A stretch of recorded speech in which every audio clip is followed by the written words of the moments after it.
So guys, like most of you, I love a good deal, and I find time and time again myself scrolling on Facebook Marketplace, aimlessly looking for any kind of a good deal.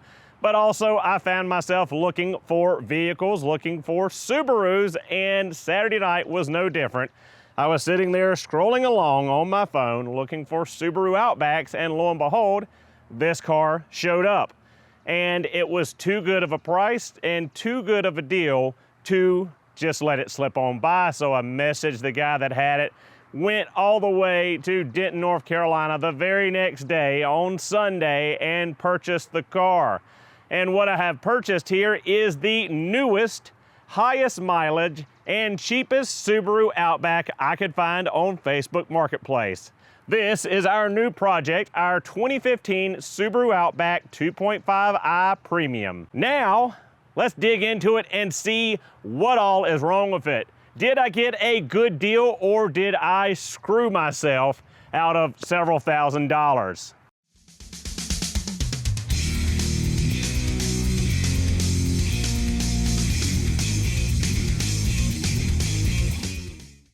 So guys, once again, this is a 2015 Subaru Outback 2.5i Premium, and it has 230,400 and some odd miles on the clock. The answer to the question that you all want to know right off the boat is, how much money did I pay for this car? And the answer is $6,000. I paid $6,000 for the car. I had very little time to inspect it, pre-purchase, and test drive it, due to the fact that at the asking price of $6,000 on a 2015 Outback, he had lots and lots of messages and lots of offers. And luckily for me, being in South Carolina, you don't need a notary to do a title transfer from a North Carolina vehicle. North Carolina to North Carolina, they need a notary, so he really couldn't sell it on the weekend to anyone in his state. So I lucked up and was the first one there. So first off, we're gonna do a quick walk around and look at it, exterior, interior, then we'll get in the nuts and bolts under the hood, look at the mechanicals and any issues. Now, I do have to confess, I have done a little bit of touching up off screen before filming. I just couldn't help myself, and I have refinished both of the headlights as they were pretty crusted over, and I replaced all of the headlight bulbs. I did not realize it at the time, but when I purchased the car, all of the headlight bulbs were burnt out. So luckily we got home before dark, but when we got in the driveway, I found out that all I had was one high beam bulb. The lows and the other high were burnt out. So I put all LEDs in this car. Now, luckily I did have working fog lights had I needed some kind of illumination to get me home, had we gotten later in than we did. So overall, the car is in phenomenal condition as far as appearances go. There are minor scratches, dents, and dings, as you'd expect for a car that is a 2015 here in 2023. We do have some scratches and denting here. Looks like someone locked their keys out or tried to break into the car, because if we look inside, we see the typical scratch marks and touch-up paint for that. Now, we do have a little bit of a creased dent right here, not a big deal, especially on a $6,000 car. We do have the hideous 17-inch wheels. They're hideous in my opinion. I'm seeking out a set of limited 18-inch wheels as we speak on Marketplace.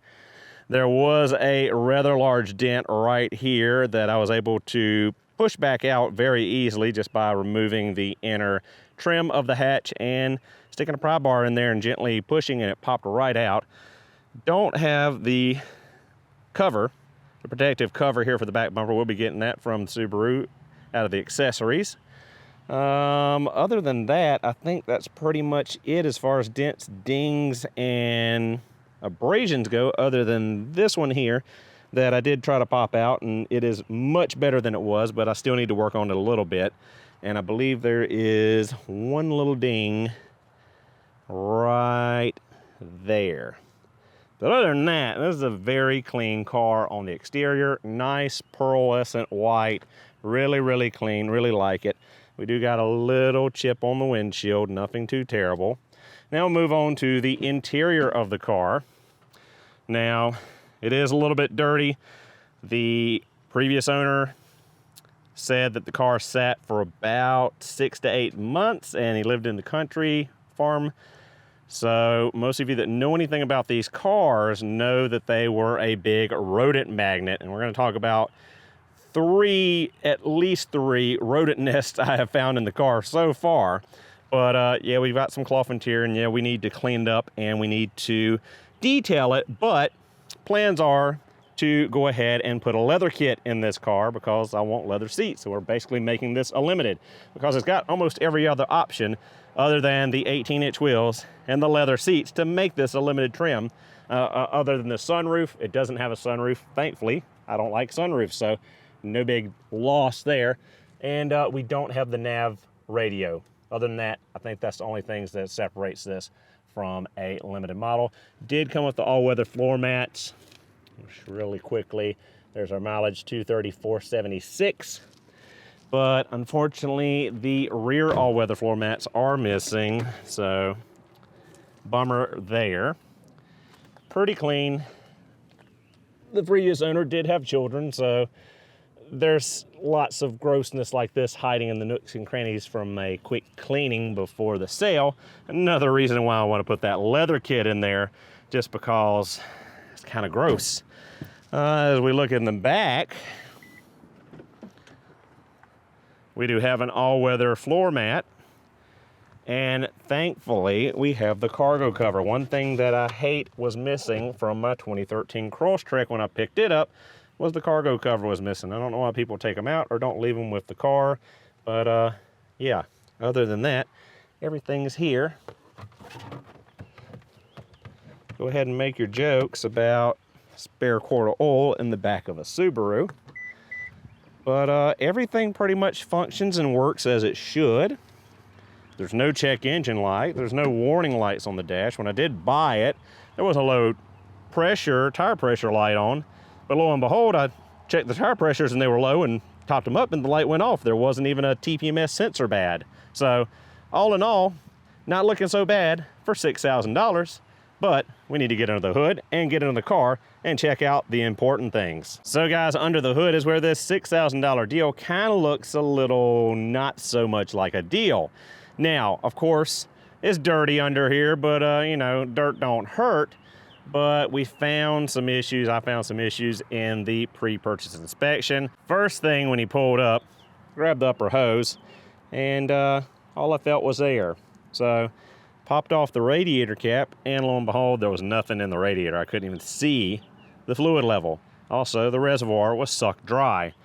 Luckily, I had a Yeti, big Yeti with me, 1 gallon of water.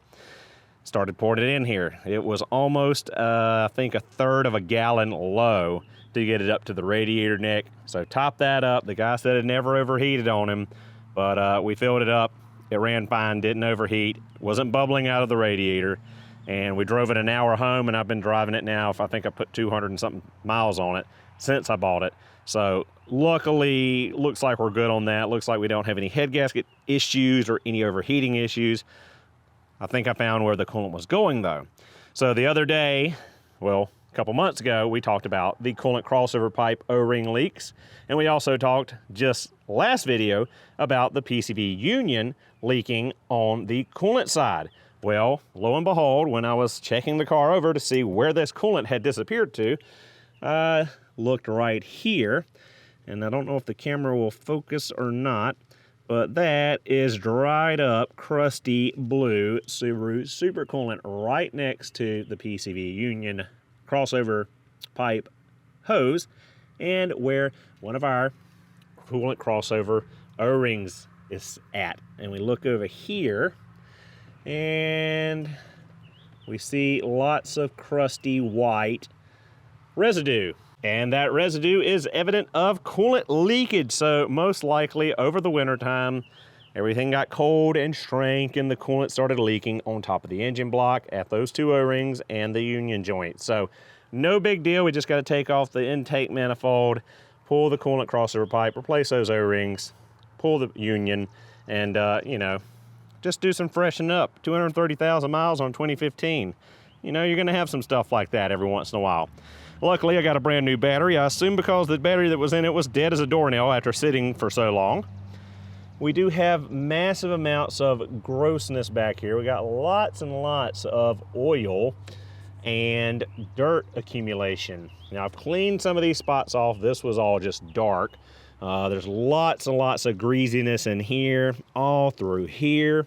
And we got it all on the front of the engine here. Now I have thoroughly cleaned up and again done some work off screen. When I got this car home, I immediately did an oil and filter change on it because the sticker on the windshield said the oil should be changed next at 214,000 miles, and the sticker was from January of 22. We're at 230,000 miles. That is a very long time to have not changed the oil in this car. Also on the oil filter is marked with October of 2021.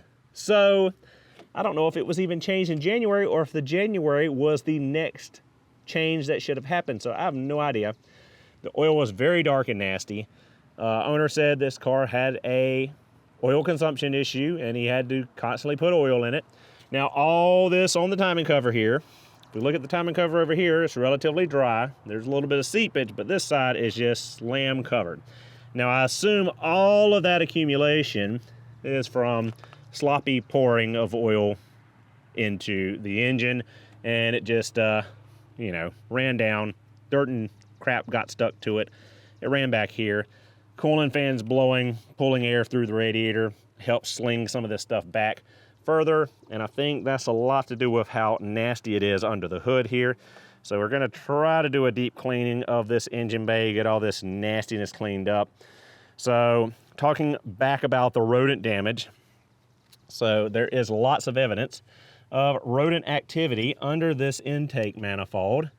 We see a big old horde of acorns and nuts and all kinds of things right here on top of the engine block, and we see lots of rodent feces and just general havoc from our furry little friends. And if we look back here at our CVT, this being a TR580, we've got our upper blanket and our cover for our valve body, and we see the rodent damage here in the insulating blanket. Now luckily, it doesn't look like our furry little friends chewed on any of the wiring harnesses. They just chewed on the insulation and the blanket here on top of the transmission. So, looked out once again. So, one of the rodents' nests was under here where the spare tire carrier goes. It was actually a dead infant mouse in there.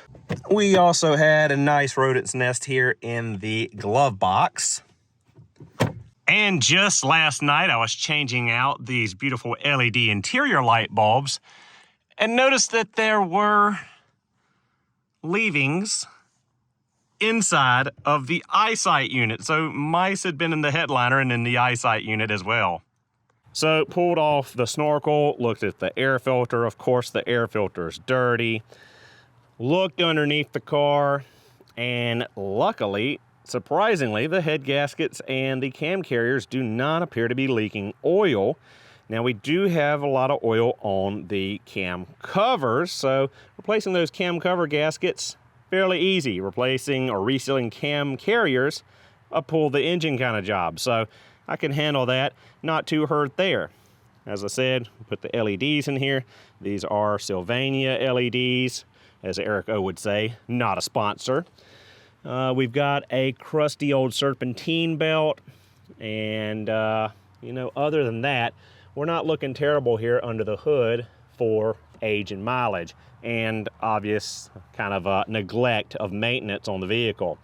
Now, I know for a fact our throttle body is going to be completely gummed up, and we're going to be cleaning it at the same time or soon enough to removing the intake, doing the coolant crossover, pipe O-rings, all that. This PCV hose is hard as a rock. Going to have one of those ordered and a PCV valve to prevent any further crankcase pressure buildup, blowing out our oil seals and gaskets in this engine. And, we're just going to have a good time going through with lots of videos on getting this car back up in tip-top shape. But again, nothing so far has dissuaded me from $6,000 in this car being a good or great deal. So, on to the tires on the car. Now, as I said, I do plan to upgrade these wheels and tires to the 18-inch limited wheels. So these are kind of just a spare beat around, but we do have paperwork on these tires. These tires were purchased in 2020 and put on the car at 190,000 miles, so they have 40,000 miles on them. Now, it is a matching set of Kumho Solus tires, and they are date stamped 2020, so they were new when they were installed. Our tread depth is okay, but these are quite worn for only 40,000 miles of travel. Looking at our brakes, they were very corroded, the rotors were, from it sitting so long. But I peeked in here with my flashlight, pre-purchase inspection. Looks like we are good on our brakes front and rear. Looks like we've got at least 50% pad life left front and rear, although I can't really show you with the wheel on. Checked up here at our struts, again, pre-purchase inspection, peeled back, look, no leakage. But again, for the age and the mileage, these struts do need to be replaced because we do got quite a bit of sway and quite a bit of, you know, uneasy riding, so to say. And, you know, the mileage and the age, these struts are way past their prime and need to be replaced. So eventually we'll be replacing struts on this car. Crawled under the back end on the parking lot, checked underneath, looked for rust. This car did not have a lot of rust, a little bit of surface rust, but everything looked good in the rear end. But again, you know, that was a pre-purchase inspection, crawling around on the ground. And now we're home, we can jack up the car and get a real good look at what's going on underneath. And that's what we're gonna do now. So guys, we are in, got the splash shield down, and I am liking what I am seeing. We are nice and clean under here. For, again, the age and mileage. We do have a little bit of buildup at the back of the lower oil pan, if the camera would ever focus. Come on. All right, so we see a little bit of buildup back here at the lower oil pan. So we might have a rear main seal seepage issue going on. But when we look at our head gaskets, our parting line for the head gasket is nice and dry on the passenger side, and it is nice and dry on the driver's side. No seepage, no leakage from that head gasket. On our cam carrier, we are dry for the cam carrier as well. We do see that oil buildup on our cam cover, which again, easy enough to do in the car. And then we see all of this buildup. Now, all of this buildup, again, I believe is just oil spillage over adding oil without a funnel and being careless with the pour. Over to this side, again, we see cam carrier looks to be dry, no drips, no accumulation of oil, but our cam cover definitely is wet and needs to be addressed. So, nothing too earth-shattering there. Looking at our timing chain cover, dry underneath, no issues there, luckily.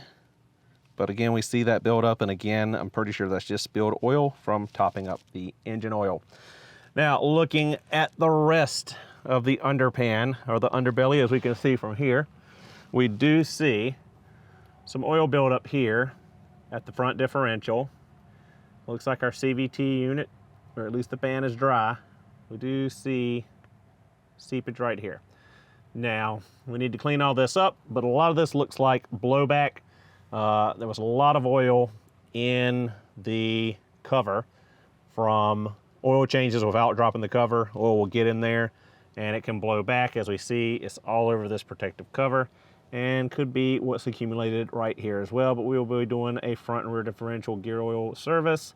We'll be servicing the CVT fluid, and we'll see exactly if that is a concern or not. We'll clean it all up and make sure we don't see any more accumulation of fluid. So moving on to our front suspension, everything looks good, everything looks solid. Already checked the pry bar at our ball joint and our outer tie rod end, shook the wheel for the inner tie rod end, checked the sway bar end links. Everything looks good here. Over on this side as well, everything was good. Now I do need to note that when test driving the car, I did hear this left front hub bearing assembly, or wheel bearing assembly, was bad.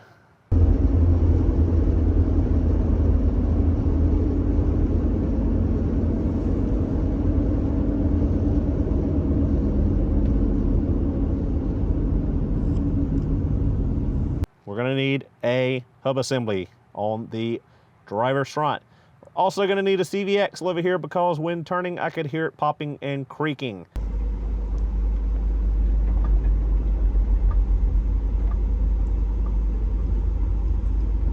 So axle and a hub bearing we know of already, but other than that, we are good on the front end of this car, both steering, suspension, as far as our engine and our CVT is concerned. So now we need to go and check the back of the car, but again, there's your shot that there is no rust on the car. So guys, looking around under the rear of the car, checked all the rear suspension. We don't have any rust. We don't have any issues. All of our bushings are good. All of our axle seals are nice and dry. No torn boots on our CV axles. All of our bushings and ball joints are good and tight. Also looking here underneath, no crash damage evidence at all. I've already checked the car over and it had not been in a wreck, but nice and clean, no rust, other than a little bit of light rust here on the exhaust and a little bit of surface rust there on the rear differential. But yeah guys, super clean back here. Really nice. Got a little bit of wear, a little bit of age showing in some spots, but other than that, everything seems to be mechanically fine. So guys, I gotta confess, I did find an issue while I was down here, and that is the little air deflectors there. We're missing all of their little plastic rivets. Thankfully, I stocked those now and put that right, and over here on the opposite side, filled in the missing one there. So all good now. So guys, there you have it. Not too much wrong with this car, astoundingly, for the price and the mileage of it. Did some quick calculations off screen, and it looks like about $800 worth of parts will get this car 100%, and that's mainly the axle and the hub assembly making up that $800 price tag. Thrown in with that is a PCV valve, PCV hose, coolant crossover pipe O-rings. We've got the PCV union, hoses for the PCV union and clamps. We've got some extra coolant, CVT fluid, the oil and filter change that's already been performed. We've got cabin air filter, engine air filter, a serpentine belt, throttle body gasket, just to name the majority of it. So guys, what do you think? Leave in the comments below. Did I get a steal of a deal, or did I shoot myself in the foot with this cheap, high mileage Subaru Outback? With that said, thank you guys so much for watching. Hope you enjoyed the video. I will see you all in the next one.